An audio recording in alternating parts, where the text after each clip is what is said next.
Welcome to my channel English study lovers. आज हम discuss करेंगे मिसेस एडिस बाय शीला काय स्मिथ। शीला काय Smith the 4th of February 1887 to 14 January 1956 was an English writer known for her many novels set in the borderland, Sussex and Kent in the English regional tradition. Her 1923 book, The End of the House of Allard, became a bestseller and gave her prominence. It was followed by other successes and her books enjoy worldwide sales.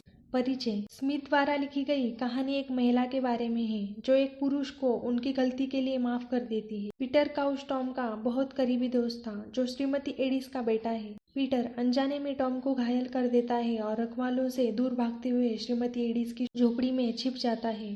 Peter जब उसे पता चलता है कि यह उसका दोस्त था जिसे गोली मार दी गई थी, श्रीमती एडिस का सामना नहीं कर सका, लेकिन उसने उसे माफ कर दिया। पत्रस चुपचाप चला जाता है, लेकिन जाने के बाद भी अपराध बोध उसके साथ रहता है। मिसेस एडिस यह शीर्षक वाली कहानी में किसान महिला के चरित्र का नाम है। पीटर काउच एक बड़ा भारी काम करने वाला आदमी, सफल नहीं, जो उसकी उपस्थिति में काफी दिखाई दे रहा था। टॉम श्रीमती एडिस का बेटा जिसे पीटर काउच ने गोली मार दी थी। स्कॉटनी कैसल रखवालों में से एक। पत्रस अकेले अंधेरे में चलता है। ससेक लकड़ियों की भूमि है जिसे हथौड़ों की लकड़ी भी कहा जाता था, जिसमें हथौड़े होते हैं। श्रीमती आदिस की झोपड़ी के पास से गुजरने वाली सड़क अंधेरे और खेतों से बहुत आगे है। उस रात न तो गोधूली थी और न ही चांद, आकाश में केवल कुछ तारे थे।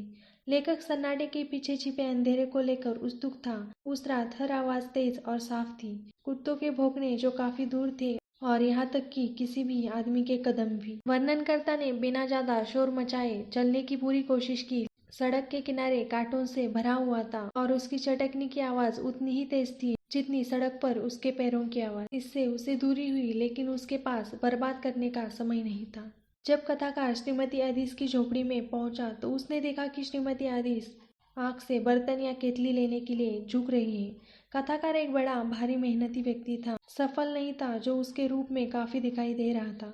ऐसा लग रहा था कि वह खिड़की की ओर जा रहा है, लेकिन दरवाजे की बजाय चला गया। पीटर श्रीमती आदिस की कुटियों में जाता है। वर्णनकर्ता ने एक व्यक्ति को गोली मार दी थी और वह श्रीमती आदिस की झोपड़ी में शरण लेना चाहता था। श्रीमती आदिस एक छोटी पतली महिला थी जिनका चेहरा बुरा सख्त चेहरा था। उनमें बहुत सारी झुर्रियां थी। वह 42 से अधिक नहीं थी, लेकिन अधिकांश महिलाओं की तुलना में एक कठिन जीवन जीती थी। कथावाचक ने श्रीमती आदिस से कहा कि जब तक रखवाले चले न जाए तब तक वह उसे अपने कुटिया में रहने दे, क्योंकि उसने उससे झगड़ा किया था। सिंडरवुड में एक के विरुद्ध 4 रखवाले थे और इस प्रकार वर्णनकर्ता को अपनी रक्षा के लिए अपनी बंदूक का उपयोग करना पड़ा। श्रीमती एडिस ने अपने दोस्त टॉम के आने तक उसे रहने देने पर सहमति व्यक्त की, और यदि वह भी सहमत है तो पेरेट काउच, जो कि कथाकार है, को रहने दिया जाएगा। टॉम 1 घंटे के लिए काम पर होगा और तब तक तट साफ हो सकता है और पीटर देश से बाहर चला जाएगा। श्रीमती आदिस ने दरवाजा खोला, जो कि रसोई से झोपड़ी के पीछे के छोटे से शेड में जाता था, और रखवाले से कभी नहीं ढूंढ पाएंगे यदि श्रीमती आदिस उन्हें बताए कि उसने पीटर को कभी नहीं देखा। पीटर को लगा कि वह उसके सहारे के लायक नहीं है, और अगर उसकी जैसी माँ होती तो वह अलग होता। श्रीमती एडिस पीटर की मदद करती है। श्रीमती एडिस ने दरवाजा बंद कर दिया और पीटर अंधेरे में था, जहाँ एक दरार से प्रकाश की एक छोटी सी किरण निकली।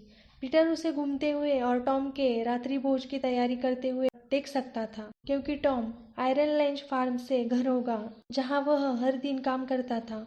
पीटर ने टॉम पर भरोसा किया कि वह उसकी मदद करेगा, क्योंकि वह स्कूल के दिनों के दोस्त थे, और दोस्ती तब भी नहीं टूटी थी जब वे अलग अलग किरदार थे और अलग अलग करियर थे।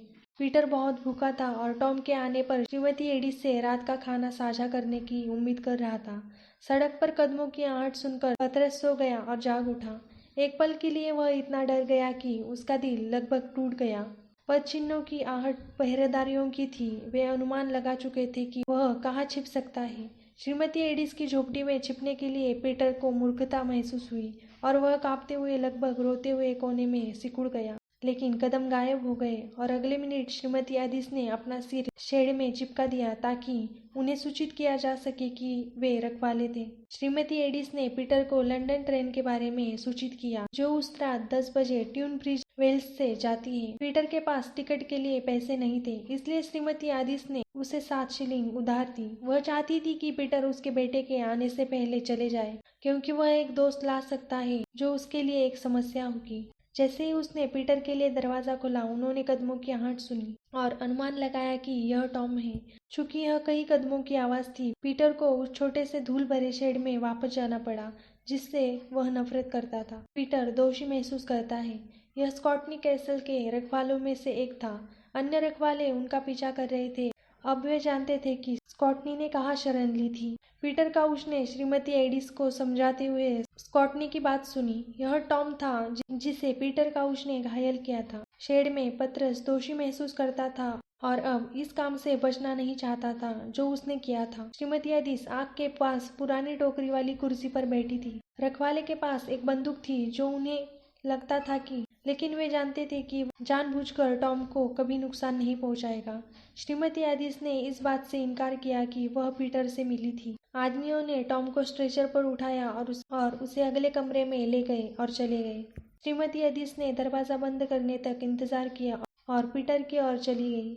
वह श्रीमती एडिस का सामना नहीं करना चाहता था और उसका सामना करने के बजाय उसे फांसी पर लटका दिया जाना पसंद था।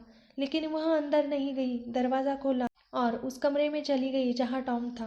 पीटर काउच जानता था कि उसे क्या करना चाहिए और चुपचाप चला गया। निष्कर्ष: कहानी क्षमा के महत्व पर प्रकाश डालती है। इस दुनिया में कोई भी व्यक्ति पूर्ण नहीं है। जैसा कि कहा जाता है, गलती करना मानव है, परमात्मा को क्षमा करना। गलती करना कोई अपराध नहीं है। यह समझना कि गलती हो गई है व्यवहार बदलने के मार्ग की ओर बढ़ने से अधिक महत्वपूर्ण है। गलती की पहचान करना, उसे गलती के रूप में पहचानना एक व्यक्ति के सुधार के लिए आवश्यक है। और अगर हम क्षमा प्रदान करके किसी व्यक्ति के चरित्र को सुधारने में मदद करने में सफल हो सकते हैं, तो यह हमें अपराध की भावना से बाहर आने में मदद करता है। इसके अलावा बदला लेने से कभी भी अपराध का सफाया नहीं हो सकता है, लेकिन यह शत्रुता को बढ़ावा दे सकता है। क्षमा हमें अपराध की भावना से बाहर आने में मदद करती है, लेकिन एक कट्टर अपराधी जो जानबूझकर निर्दोष लोगों को नुकसान पहुंचाता है, उसे केवल क्षमा से नहीं बख्शा जाना चाहिए।